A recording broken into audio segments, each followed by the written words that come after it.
Добрый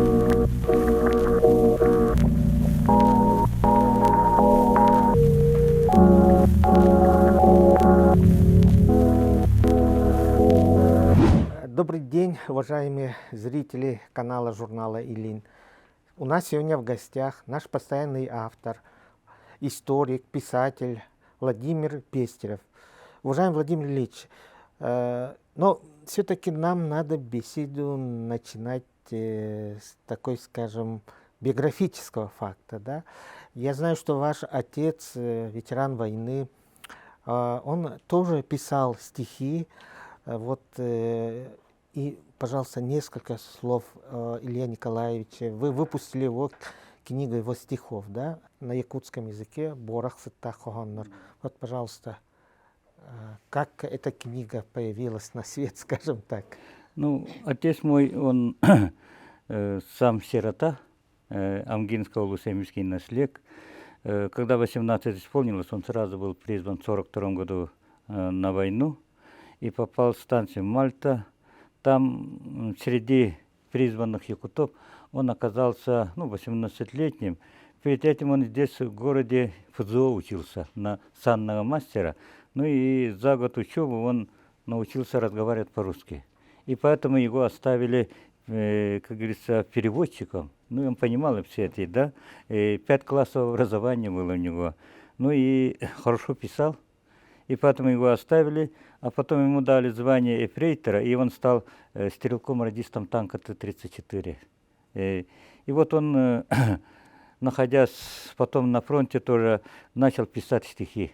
И вот его стихи военные, мы Борах сыта хохоннор денаттан, он в своем блокноте писал, сохранил его. Ну, а потом уже еще при его жизни, в 80-х годах, была издана эта книга. Потом мы его вот повторно недавно издали. Он же работал учителем, да? Да, он был сам. После войны он приехал, окончил пединститут. А мама в это время, она сама с Булгуняхтаха, с Хангаласского улуса, она окончила ЯПАШ, стала фельдшером, акушеркой. И вот обеих в 50-м году отца как учителя, мать как фельдшера отправили в Алданский район, село Угаян. И они там, отец работал директором школы, а мать заведующей больницы. И они там проработали 10 лет. А вы родились там, да? Да, я поэтому родился в Угаяне, Алдане. Ну, сестра моя и брат, мы все там родились. И там мы жили, я жил до 7 лет там. Потом они приехали в Эмиссу, Амгинского района. И там мать всю жизнь работала фельдшером заведующей больницей. Отец работал директором школы, а потом на пенсии и простым, как говорится, учителем. И оба скончались, отец по достижению 85 лет, а мать 70. Раньше. Оба там похоронены. Вот отец не только стихи писал, он еще прекрасно пел и танцевал, и участвовал во всех этих художественной самодеятельности. Тогда, Владимир Ильич, вот, наверное, эта атмосфера семьи повлияла, да, на выбор профессии. Вы начали как летчик гражданской авиации, да, но потом все-таки вот творческое начало у вас, так сказать, как бы пробудилось, если можно так сказать, да, и вы вот сейчас вы автор скольких книг? У меня 41 книга, вот, как говорится, такие художественно-документальные, и 13 учебных пособий для студентов и курсантов, вот разные, как говорится, в основном по транспорту, и 10 альбомов, изданных в совместительстве с другими авторами. Поэтому, но творческое начало я даже не знаю, как она передалось или нет, но и летчиком стал тоже. Вот в 1964 году меня как отличника учебы, когда учился в 5 классе, по окончании 4 осенью, отправили в Артек. Тогда это 1964 год, как говорится, далекое время. Порт Якутский был наш маленький деревянный вокзальчик.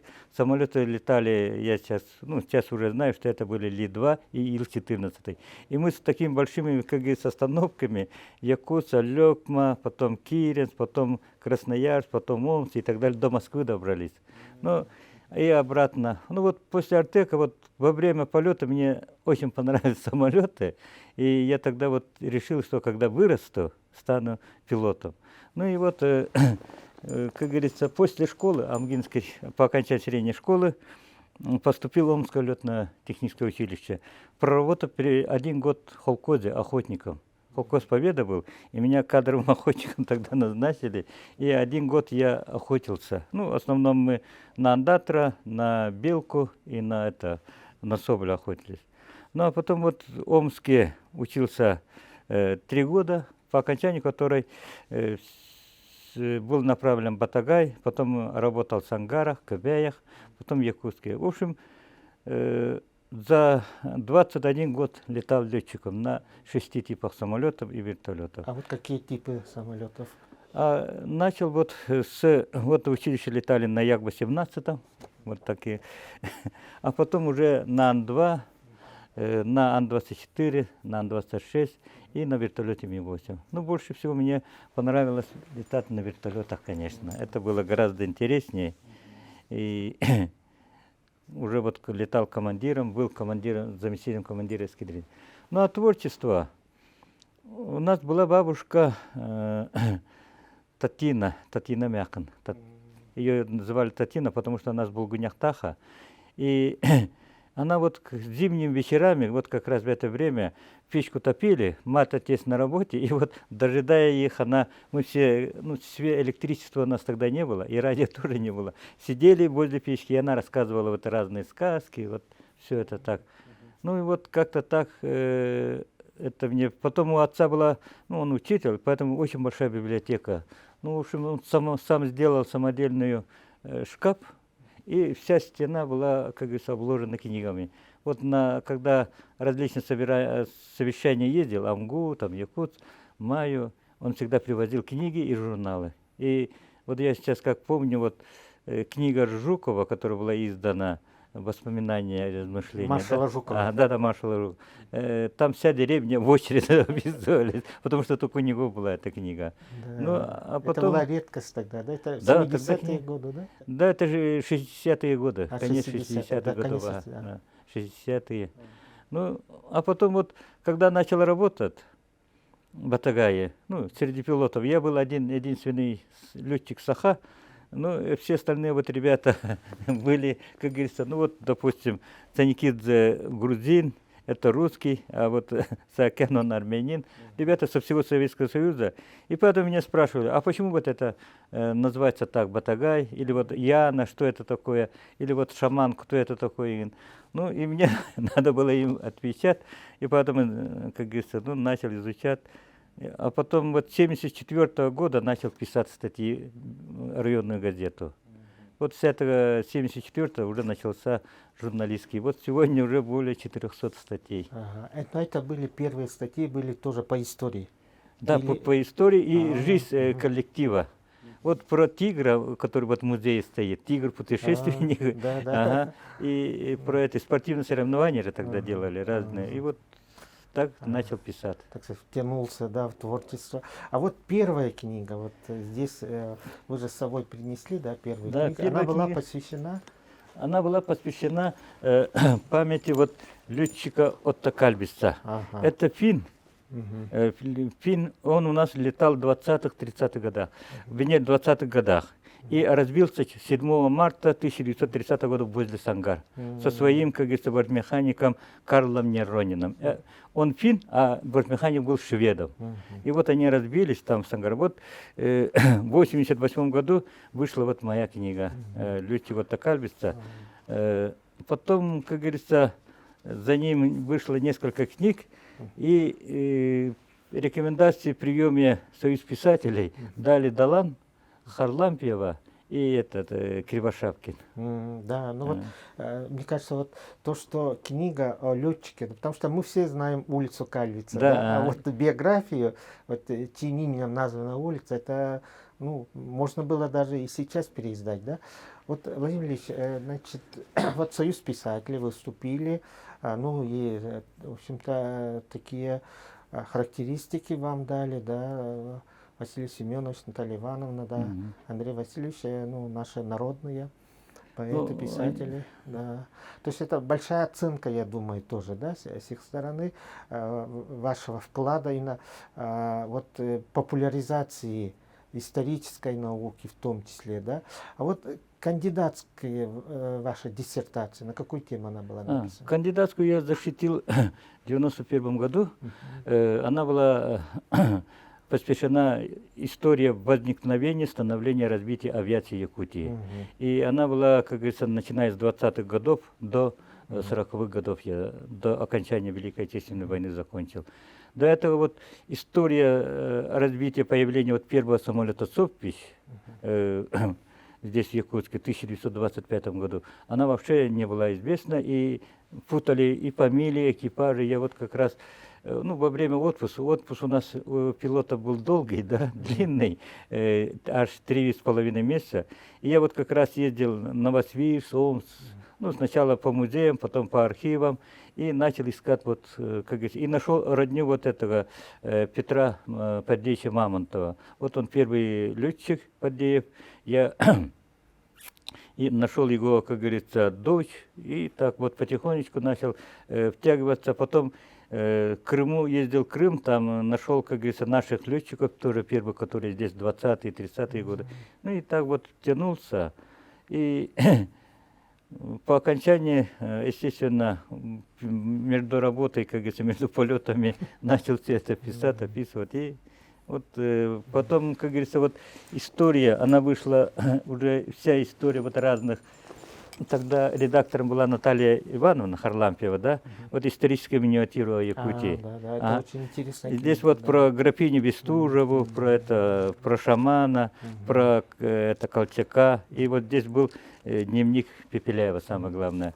Тогда в архиве, работая в архиве, я знакомился с многими нашими учеными, да, ну, встречался, естественно, да. И директор архива, тогда был партийный архив, вот он говорит, вот я читаю твои, ну тогда вот это как раз 80-е годы, Горбачевская эпоха перестройки, гласности, и я начал писать про эти, ну, всякие вот эти таинственные, неизвестные случаи, вот загадочный вот этот февральский миф и так далее, да. И вот он тогда пригласил меня и говорит, вот, говорит, открыл сейф, а тогда все секретно же было. Он говорит, вот есть дневник Пепеляева. Именно было написано карандашом простым, простой тетради. Вот он его мне дал, и я его, как говорится, прочитал, потом, как говорится, с его разрешения вот эту книгу включил. Это было первое издание. Первое вы же опубликовали у нас в журнале или? Да, ага, это было тоже такое, ага. И статья ваша называлась «Антигерой гражданской войны». Это в 91 году, да. вот как раз вот номер здесь стоит, да. И вот я помню до сих пор, как читатели отреагировали. Вот все искали, вот Пепеляев, он же был, ну вот вы же очень точно назвали, антигерой гражданской войны, да. И там вот у вас, вот как раз здесь вот же вы написали, что он ни разу за весь вот этот... никого не убил. Да. И не подписал смертные приговоры. Да, вот это очень важный момент. И мне кажется, для якутян это было открытием. Да. Вот. И вы также опубликовали, ну, часть выдержки из дневника Анатолия Николаевича Пепеляева. Так что вот. Ну, вот это было потом, наверное, книга потом уже. Вот, да, сначала там была. Да. Потом вот по твоему предложению вот это целый номер был. Это вот 98-й год, журнал «Илин», тема номера «Гражданская война 20-е годы». Вот здесь уже, как говорится, я написал свою вот это то, что концепция, новый подход, оценка гражданской войны Якутии нужна. И вот начиная с 18-го, заканчивая 30-м годом здесь как раз вот. И здесь вот про тунгусское повстанчество, которое еще тогда тоже. Ну вот она вот тогда, да, ну был ажиотаж. Вообще тогда, в то время, вот когда Горбачевского, я вот помню, один раз ехал в автобусе, да, ну с работы. Тогда работал в правительстве, референтом по транспорту. И рядом со мной стояли и разговаривали. Знаешь, оказывается, в годы гражданской войны в армии Колчака уральские рабочие сражались под красным знаменем против красных. И тут этот второй говорит, а знаешь, это вот У нас в Якутии же тоже было, говорит, тунгусское повстанчество, которое говорил, да здравствует советская власть без коммунистов. Да. Ну и я тоже вот потом уже архивах вот это нашел, и в результате вот у меня вышла вот такая сначала про историю конфедералистов, а потом вот гражданская война. Да. Это, наверное, вот одна из самых таких полных, да, материалов о гражданской войне. Вот оно вами издано, да? Да, здесь вот я его с 18 по 30 год. Ну, здесь вот как раз вот первый вот это сражение с отряда Рыдзинска и заканчивая Булунским. И здесь вот в этой монографии в основном очень много, как говорится, документов, которые вот тогда еще, как говорится, неизвестных много. Вот это была ценность, как вот Георгий Прокофьевич Башарин сказал, когда вот это, ну вот я писал и книгу, он говорит, ты зря, ты, говорит, летчики пошел, тебе надо было в историке идти, Да. время потерял только, говорит. А вот, ну вот, возвращаясь опять же, вот авиацию, да, вы же не просто пилот, вы же еще организатор. Вот благодаря вам в Якутске было создано училище, да? Да. И вот как это называлось, полное название? Это училище вот в 96-м году мы открыли. Я тогда работал вот как раз сначала в Министерстве транспорта, потом в правительстве референтом по транспорту. И один раз вот тогда министр транспорта Черов был, Иван Данилович Черов, он сказал, ну тогда стал вопрос нехватка, ведь в 90-х годах все начали уезжать же отсюда, как говорится, распродавали квартиры и уезжали специалисты, и в том числе авиаторы. И у нас стала, как говорится, очень большая нехватка пилотов. Самолеты были, работа была, а пилотов не было. Все уезжали. И вот тогда впервые было сказано, что вот давайте мы здесь откроем. Это идея Черова. Он его сказал в 93-м году. И вот 3 года я ездил в Москву, а тогда вот как раз распад Советского Союза, и Министерство гражданской авиации тоже исчезло. Появилось какое-то агентство и так далее. И вот там, как говорится, по министерствам, везде вот Министерство образования, гражданской авиации, все это. И там самое удивительное, они говорили все, а зачем вы к нам ездите? Вы же суверенитет, типа, вы сами должны Можете решить. Да. открыть, да? А вы сами можете открыть. А. Открывайте, это ваше дело. Но помогали, что надо, как надо. И в результате в 96 году это авиационно-техническое училище было открыто. И через вот 99-м мы сделали первый выпуск наших курсантов, техников, механиков, потом второй выпуск техников-приваристов, а после этого третий выпуск уже пилотов Ан-2. И вот сейчас в этом году наше училище сделало 25-й выпуск, 25 лет уже, и выпустили 1091 специалист по 7 За эти специалистам. 25 лет. И сегодня работает, продолжает работать. Но сегодня мы являемся филиалом Ленинградской университета гражданской авиации. Вы же еще продолжаете преподавать, вы же педагог. Тоже, Ну да, уже у меня получилось вот так. 21 год я летчиком был, а потом вот почти 30 лет у меня педагогической, ну, чиновничьей деятельности, педагогической. Стаж. Потому что я, работая там чиновником, одновременно преподавал у Шамаева интернате в физмат-школе истории тоже. Поэтому, а так вообще в авиации я уже отдал 29 лет. Да, это большой срок. И вот, как я понимаю, вот часть ваших наград, вы Да, очень да. хорошо, что вы их надели, да, потому что это же тоже, ну, вот показывает, насколько вы сделали, да, за эти годы именно для развития авиации в том числе. Но опять мы возвращаемся в историю. Вот благодаря вам, вашей вот совместной работе с Арданой Амгинской появилась такая книга, да, вот «Амгинский улус. История, культура, фольклор». Вот расскажите, как родилась эта идея. Потом еще это очень важно, то, что это, как бы этот проект получил продолжение, да, уже Михаил Ефимович Николаев поддержал, и сейчас каждый наследник, каждый улус имеет вот такие свои книги, да, это целая такая серия, да, изданий. Но вот, а как вот первый вот проект, как он начал реализовываться, пожалуйста, вот об этом, Владимир Ильич.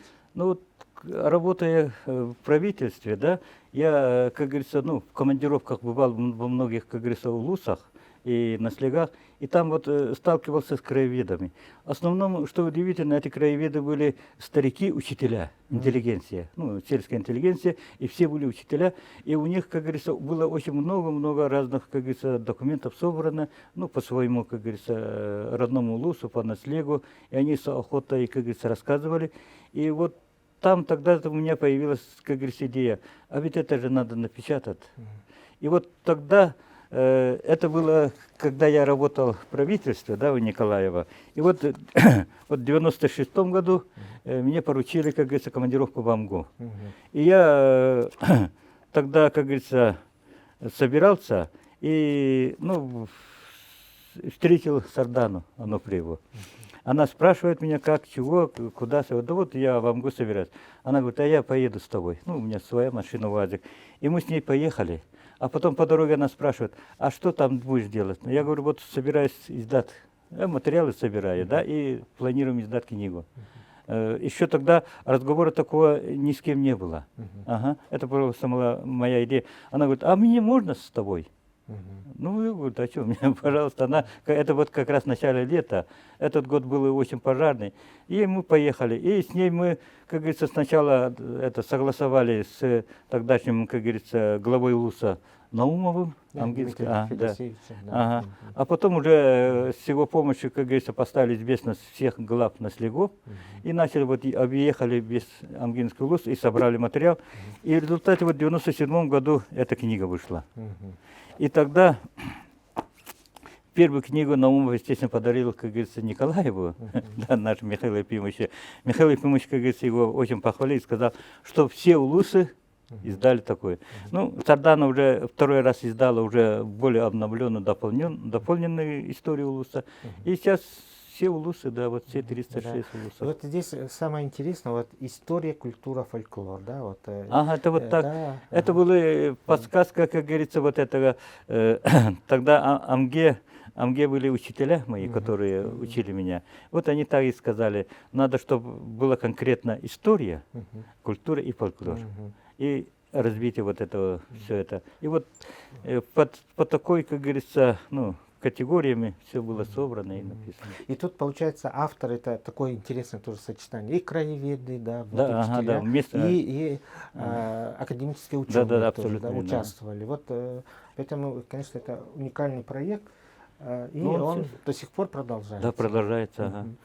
Вот, но все-таки вот я вас воспринимаю как знатока вот, истории гражданской войны, истории первых лет нашей Якутии. Вот в будущем году 100 лет автономной республики, да. И вот когда приезжал Леонид Абрамович Юзефович, он сказал, вот у вас есть историк Владимир Ильич, и он был очень доволен вот, беседой с вами, да, и он все вспоминал, вот ваш рассказ.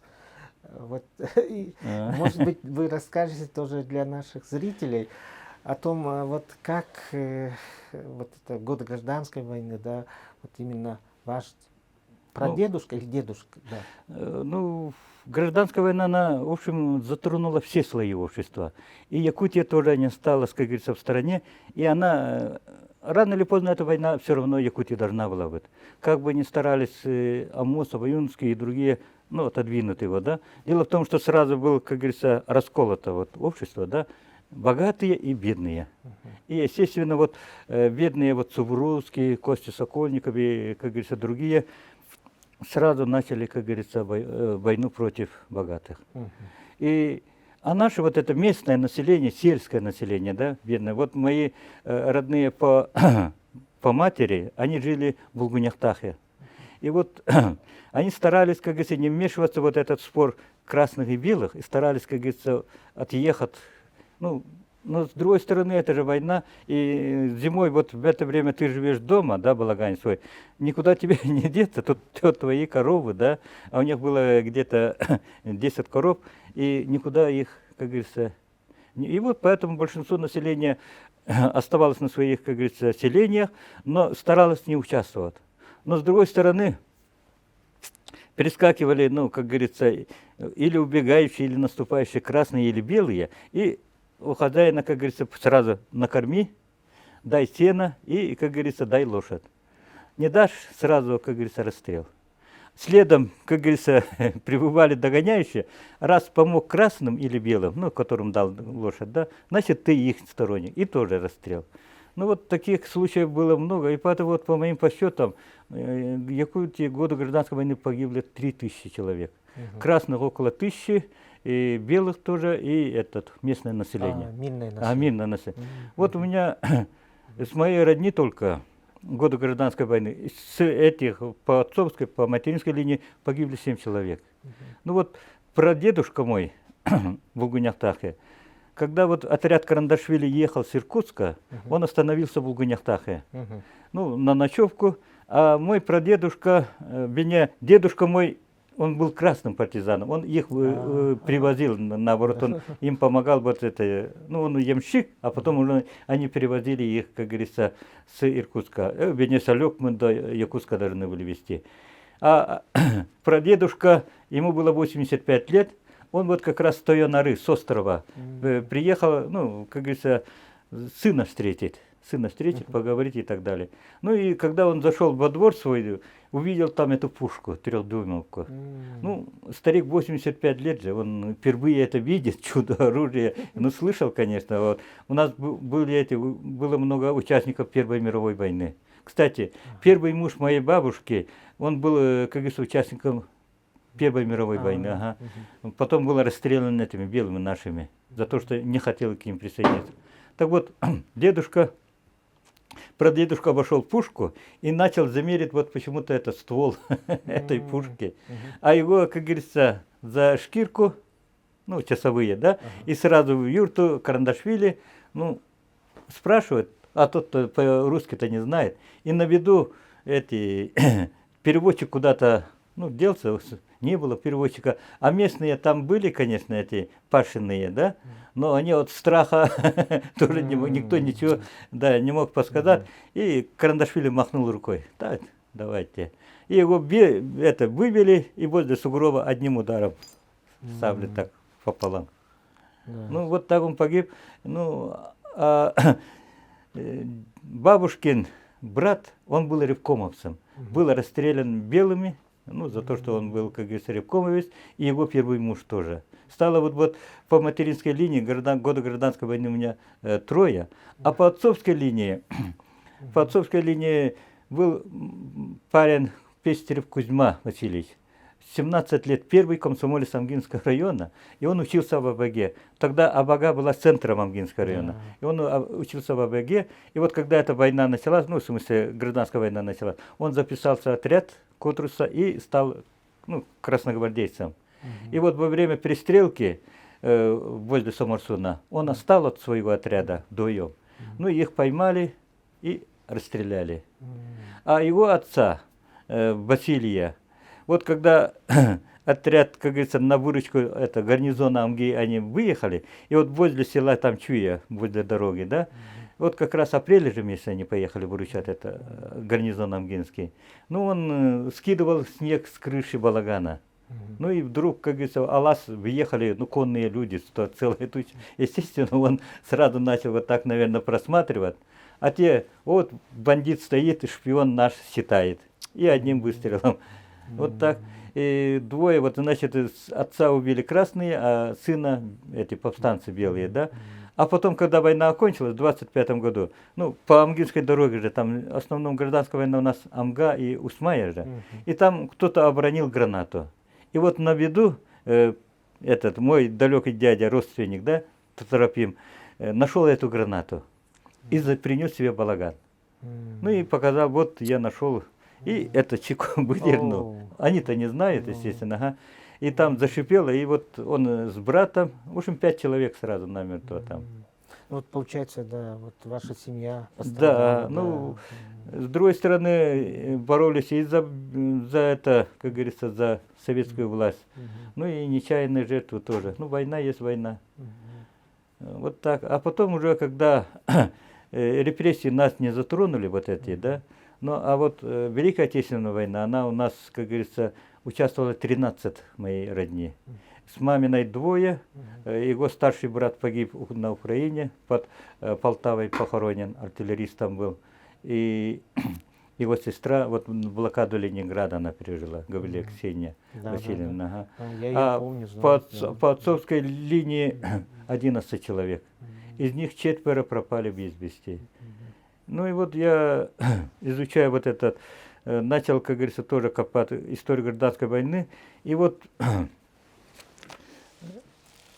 как говорится, сначала интересовался снайперами, да. Я сейчас нашел 45 якутских снайперов. Годы Великой Отечественной До года войны. Великой Отечественной войны. И они именно являются официально, то есть у них есть, как говорится, корочки и значки, и счет у них. И вот эти 45 уничтожили около 5000 фашистов. 5000 фашистов. А еще есть, плюс к ним еще 105 человек, о которых говорят, что он был снайпером, или он говорил о том, что он был снайпером. Вот подтверждения пока нету, да? То есть вы продолжаете Да, это ага, вот исследовательскую тема, говорю, работу. да, ага, я его ищу. И вот, продолжая еще эту тему Великой Отечественной войны, да, я нашел 59 якутян, которые были летчиками, воевали. Из них, вот из этих 59 человек, это 26 были саха. А, Парни летали. Вот они окончили у нас планерную школу или аэроклуб, а потом уже на войну, и там летчиками стали 26. Из них 2 девчат саха. Это Вера Захарова и Татьяна Кривогорницына. Татьяна Кривогорницына, она воевала, как говорится, Москву, под Москвой, там на бомбардировочной авиации. А Вера Захарова, она была санитарной авиацией. Ну, попала в плен, ее история хорошо известна. И вот 5 летчиков сбили 26 фашистов, ну, пока, по моим подсчетам. Кроме этого, я еще вот сейчас нашел этих танкистов, 200 человек. Ну, вот эти танки из Советской Якутии и так далее. Ну, в общем, история наша Якутии, да, она как-то вот не изучена очень много. У нас вообще-то вот сейчас, начиная вот с первого, вот сейчас Алексеев, историк наш, да, ведущий историю, археолог, он сказал, что якуты, саха, им 2000 лет. Вот недавно была публикация же в газете Саха Сирия Кым. Он сказал, что 2000 лет, что они никуда не уезжали, не приезжали, они были всегда здесь. Это еще точка зрения еще это самого Та. Я еще с ним в 80-е годы на эту тему говорили, он тоже говорил, почему если саха, как говорится, приезжали, то тогда считают Амагой Бай, он же татарин, и это Эллей Батур, тоже татар. А почему тогда мы не татары? И вот он на этом основании он сделал целую теорию, он тоже говорит, что якуты здесь коренные, издавна жили и никуда не уезжали, не приезжали. И вот точка зрения сейчас уже получается, вот получается Анатолий вот Игнатьевич Гоголев, ага. Он тоже эту точку зрения, вот Куланатавская. Сначала вот якуты здесь уже живут 2000 лет. Ну и вот это сейчас подтверждение. Ну и у нас сейчас еще вот история с Манчары. Ну, эту историю Манчары я еще где-то вот в 70-е годы услышал, что вот старики показали не могилу Манчары, а вот чужого человека. И поэтому вот сейчас тоже вот Манчары у нас... Да, там дискуссия идет, да? И вот история вот эта 17 века вот вхождения тоже вот, или Джаллик, вот этот, восстание его Джаллика, и почему вот этот, как говорится, возле намцев, когда собрались атаковать и отступили. Все это вот, поэтому таких спорных моментов по истории Якутии очень много. Но я надеюсь, что вот сейчас это гуманитарный институт исследований, который подготовил, сколько они, 3 тома же.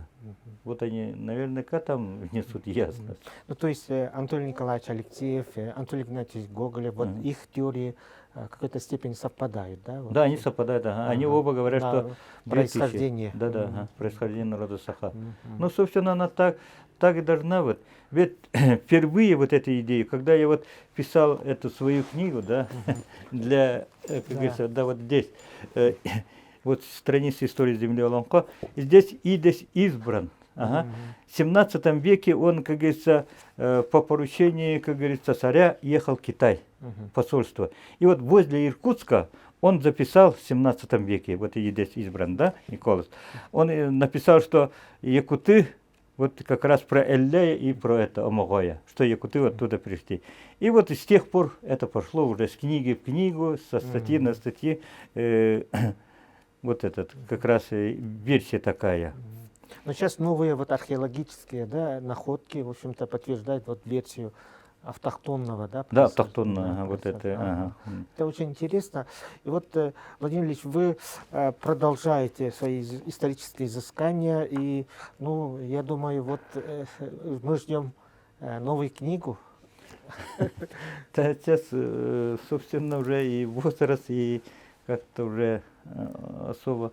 Но вы же все равно же вот столько нашли интересного. Ну вот, да, вот сейчас я про этих летчиков написал спектакль. Вот мы с курсантами собирались перед этой пандемией поставить, да, «Молодые крылья Якутии». Там 7 действий, 1,5 часа. Ну, и начинается вот с 20-х годов, вот это как раз прибытие первого самолета, потом Таня Кривогольницына и первый летчик Саха, который уже был летчиком уже в 24 году. Это Алексей Торговкин, Салек мы. Уже в 24 году он был летчиком, летчиком, и погиб в 28 году. Ну, а потом уже вот этих ребят, которых вот нашел. Ну и вот еще вот интересно, как говорится, вот в этой книге я вот как раз тоже вот пользуясь вот этими архивными, вот это Чуровчинские мор, ну, когда переселение, Чуровчинское переселение, написал вот дневник Майи Аргуновой. И она была, ну, настолько, как говорится, потом я очень много писем получал, да, и даже вот Доссо и этот Далан, они меня тоже просили, вот дай нам документы, вот этот дневник Майи Аргуновой. А на самом деле-то я его просто образ создал на основании вот тех документов партийной комиссии. И она вот написана, и сейчас вот Майя Аргунова сама живет. И везде сейчас, где чуровчинцы рассказывают, вот ее переводят. Основано на документах, на художественном. Да, на художественном. Но я создал ее образ. Ее-то не было. Но она уже живет сама. Вот как только чуровчинцы... То есть он как реальный уже, да, образ. Да, вот эта девочка лет 10 вместе с родителями уезжает в Кобяй. И там, как говорится, все погибают. И она тоже умирает. Вот, Владимир Ильич, столетие автономной республики. Вот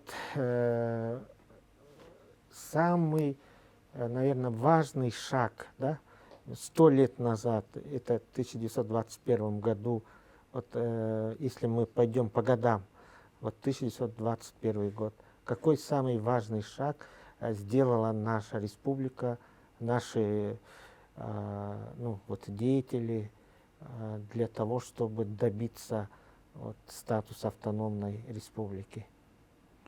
Нет, мне кажется, вот самое главное тогда, да, было то, что вот установление советской власти. Вот это первое.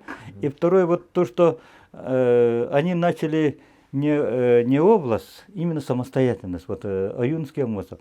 А на самом деле фактически установление автономии еще заложил Никифоров, Клюмнир. Вот он уже в годы Колчаковщины, как говорится, вот здесь возглавляя вот национальный комитет и так далее, да, вот Клюмнир, Гаврил Васильевич Ксенофонтов, там Колесов, да? Вот их там много, целая плеяда тогдашних, как говорится, но они были детьми, ну как бы богачей, что ли, да, и поэтому их отодвинули, но сама идея создания вот якутской автономии, если вот Никифоров и его соратники, они ставили вопрос о культурной автономии, и при этом они, никто этот вопрос отделения не ставил, ни Никифоровы, ни Аюнские и так далее, да, это потом уже 30-е годы был этот вопрос возник. Вот самое главное, вот был вопрос именно этого, создания автономии. Не области, а именно республики. Именно да. Республики они сразу начали.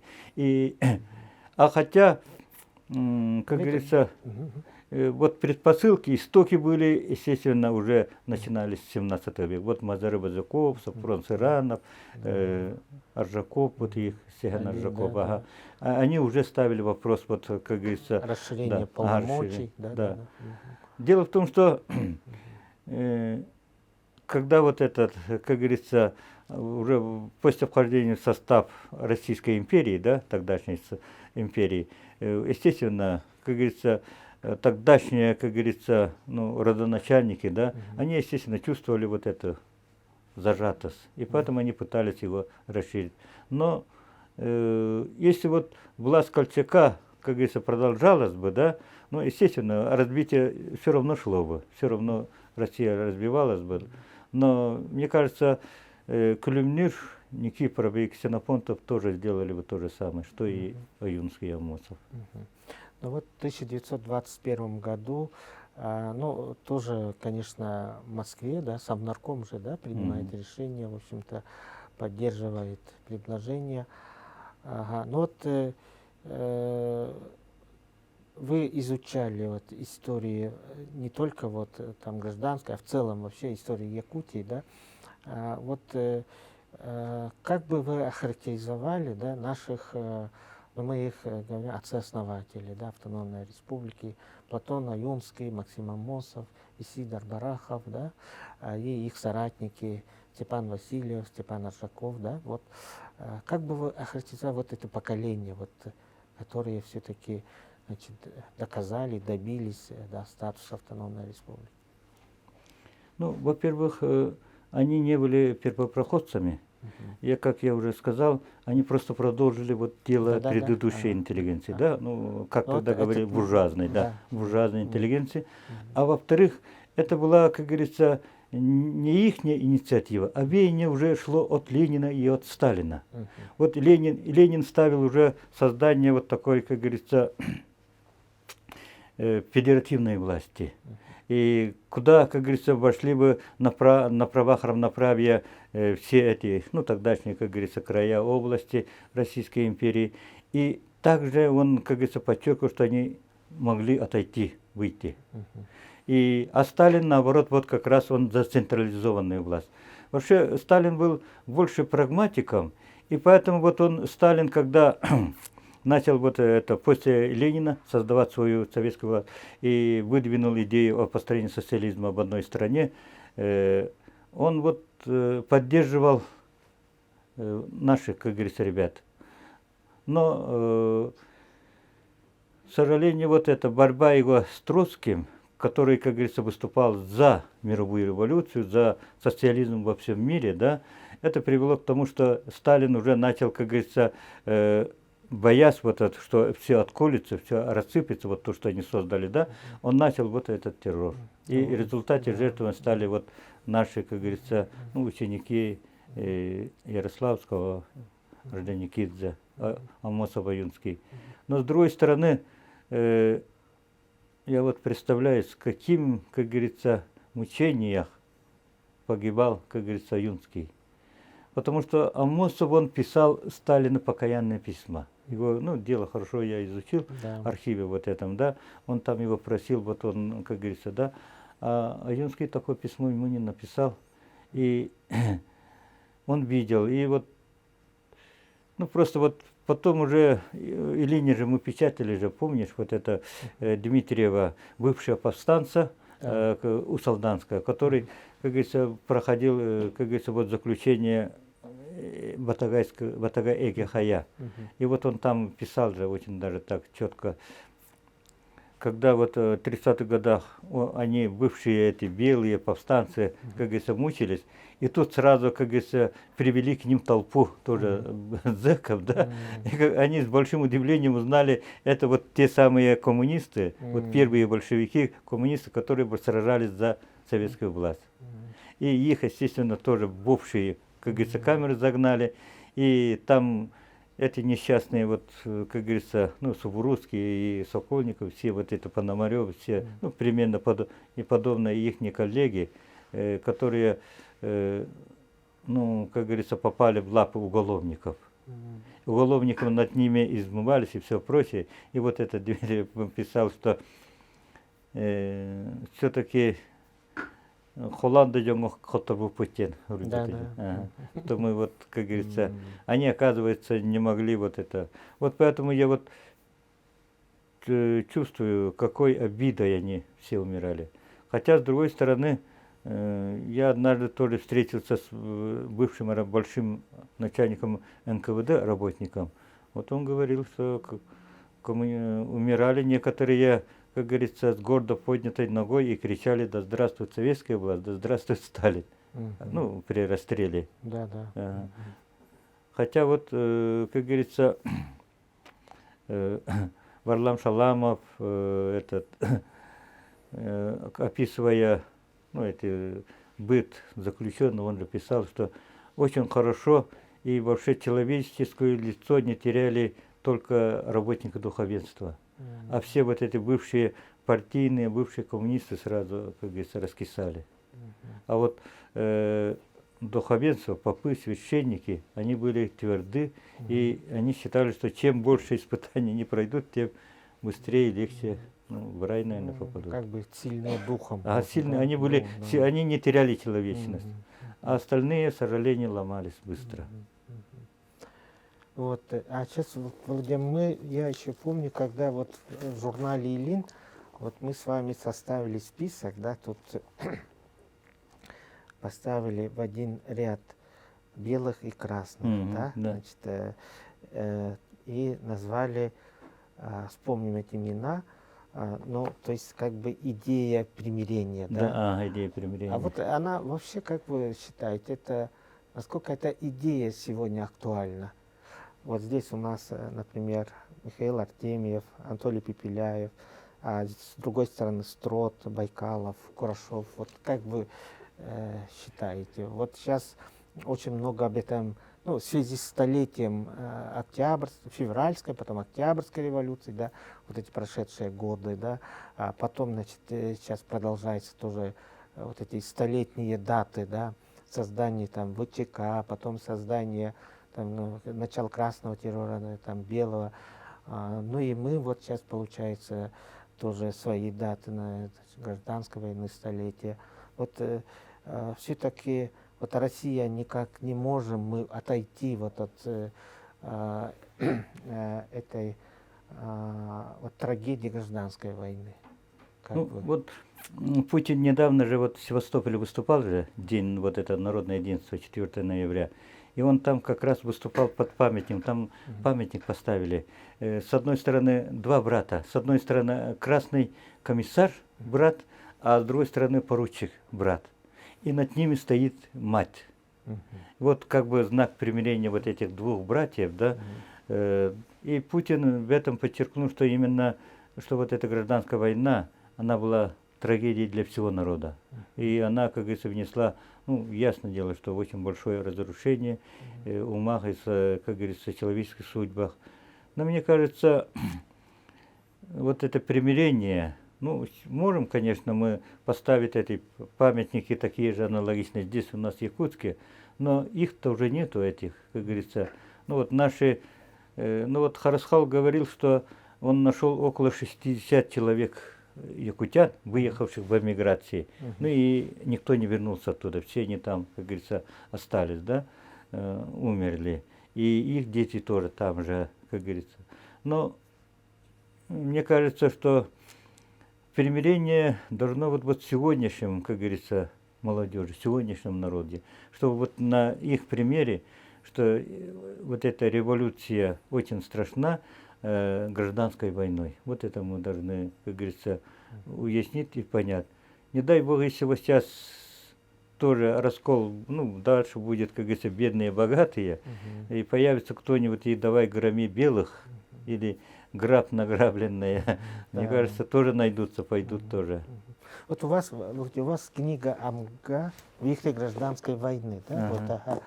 Вот, и вот, вот недавно, значит, приезжал Леонид Абрамович Юзефович и Татьяна Сибгатуллина, которая вот как раз занимается установлением вот памятных досок, да, последний адрес. Она по ее инициативе Ивану Яковлевичу Строду в Москве, да, поставили, в Воронеже поставили Анатолию Николаевичу Пепеляеву, да. И вот когда мы с ней общались, она говорит, Вот на площади Славы в Амге вот памятники стоят красным командирам, да? Там красный. А нельзя ли еще вот подумать, поставить такие же памятники? Они же вот в братской могиле, там и белые, и красные, да? Там поставить памятник Пепеляеву, ну и другим, вот, например, вот из нашего того же списка, да? Как вот, если бы такая идея прозвучала, как бы вы отнеслись? Дело в том, что сегодняшняя молодежь, к сожалению, не знает абсолютно про гражданскую войну.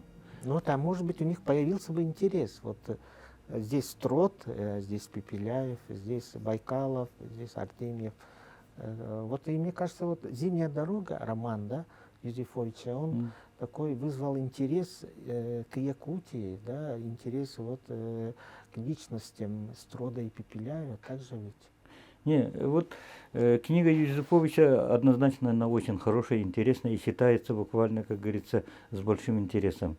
Ну, я вообще там, как говорится, увлеченно его читал, и он очень хорошо, хотя ни разу не был у нас, да, вот когда в процессе работы сам не был, но он так все это хорошо описал, все это, и показал вот именно трагедию на, как говорится, образе Строда и Пепеляева. Дело в том, что сегодня вот вся, как говорится, мировая обстановка, ситуация, она уже идет к этой опасной черте, к этой гражданской войне. Весь мир уже. Ну, в Америке там свои белые с черными, да? А в Европе сейчас уже начинаются вот эти мигранты Да. и эти, как говорится, ну, неонацистские вот эти сами жители, ну, немцы, англичане, французы, из-за засилия вот этих мигрантов, они уже начинают, как говорится, уже такие националистические, фашистские идеи уже поднимать. Ну, а у нас в России уже вот из-за, как говорится, раздела одни очень богатые, а другие очень бедные. Поэтому вот сейчас мир на грани. Ну, а про Украину и говорить-то нечего. Идет гражданская война. Кстати, я вот здесь в своей книге, это было еще тогда, в 90-х годах, я тут как раз и написал, что сегодня мир, как говорится, стоит перед большой угрозой гражданской войны. Именно в этих бывших странах, ну, бывших наших республиках советских. Вот, в частности, я нашел троих, которые участвовали в Приднестровских событиях, именно Саха. Да, да. Ага. Есть ребята, которые сражались даже на стороне чеченцев, ну, кавказских этих. И есть много ребят, которые сейчас, как говорится, на Донецке, Луганске, и в то же время и на противоположной стороне тоже есть наши ребята. Ну, то есть вот у Саха. вас было предчувствие, да, какой-то такой... Не, это трагической- не предчувствие, это просто объективное вот именно разбитие событий, да. Она сегодня идет к тому, что сегодня в мире уже, ну, в скором времени, наверное, ну, как говорится, вот эти прогнозируют же нехватка продуктов, нехватка питьевой воды. И кроме того, вот из-за глобального потепления сейчас миграция пойдет уже на север. Ну, если к нам сюда придут, то, естественно, тоже начнется. Ну да, вот это, конечно, это вот в целом мире, да, вот какой-то кризис, да, это многие отмечают, и вы, наверное, совершенно правы. А вообще вот, Владимир Ильич, как вы считаете, вот столетие республики, да, мы все-таки считаем, что за эти 100 лет очень много добились, да, Якутия сейчас вот как бы на пороге нового, так сказать, развития. Вот все-таки как бы возвращаясь в современность, вот как бы вы охарактеризовали или ваше видение, что ли, там будущего пути нашей республики, вот как вы сейчас видите, как историк, который знает вот эти 100 лет? Не, это сложно, конечно. Во-первых, как говорится, я не столько обладаю, как говорится, сегодняшним. Потому что был такой проект же, вот Национальная библиотека Якутии через 100 лет. Но я не буду вот через 100 лет спрашивать, но вот ваше вообще видение. Ну вот видение Аюнского, да, вот его знаменитый вот этот Да. столетний план, оно во многом, как говорится, оправдалось, совершилось, Реализовалось, да. реализовалось. Ну а, как говорится, мое видение, ну, во-первых, годы советской власти, когда вот у нас была конкретно автономная республика, то, естественно, она была, ну, скажем так, формально. Ведь местное население, как говорится, не пользовалось вот этим, как говорится, ну, благами того, что, как говорится, было представлено советской властью, да и сама советская власть. Дело в том, что все решалось централизованно с Москвы, да, и даже, как говорится, если вы не Сталин, у нас, как говорится, вот весь север, начиная вот с, как говорится, Верхоянска и так далее, это Нижнеколымские улусы, они вот ушли бы или в Магадан, или в Чукотку. Вот Дальстрой сразу охватил бы это все. Ну, золотоносные месторождения, да. И поэтому вот годы советской власти у нас, как говорится, ну, то развитие, которое, конечно, похвально, но она все равно реализовалась бы и без этой советской власти. Ведь Клюмнир и его соратники уже начали все это вот образование, здравоохранение, они уже начали, как говорится, это уже внедрять, они уже начали работать по нему, ну а потом уже пришли красные, да, и поэтому они не успели. Ну а бурное развитие мы в короткое время получили вот как раз годы суверенитета. Вот благодаря чему вот эти все стройки, все. Кстати, тогда и мы мост даже могли строить через Лену. И деньги были, и ведь все же поступало вот в этой книге, я тоже как раз годы суверенитета написал, что от алмазов 20% бриллиантов оставалось в счет, как говорится, республики, пушнина, это древесина, уголь и так далее, да, золото, все определенное количество процентов оставалось в бюджете, даже налоги, федеральные налоги уже оставались. И вот на эти деньги, естественно, как говорится, республика начала строиться, открывались вот эти все наши новые учебные заведения и так далее. Ну а потом уже централизация, приведение Конституции в соответствии с Конституцией России, да, путинская. Федеральным Да, законом. федеральная. Но это тоже закономерно, ведь Россия вся, как говорится, русские, они всегда жили под властью царя. Единая рука, единая самодержность. Ну и вот сегодня мы в этих условиях и живем. Мне кажется, ну, развитие, конечно, пойдет все равно. Дело в том, что вот русский народ, он сам по себе очень, как говорится, ну, я не говорю, что богоизбранный народ, да, но тем не менее, он очень такой, ну вот,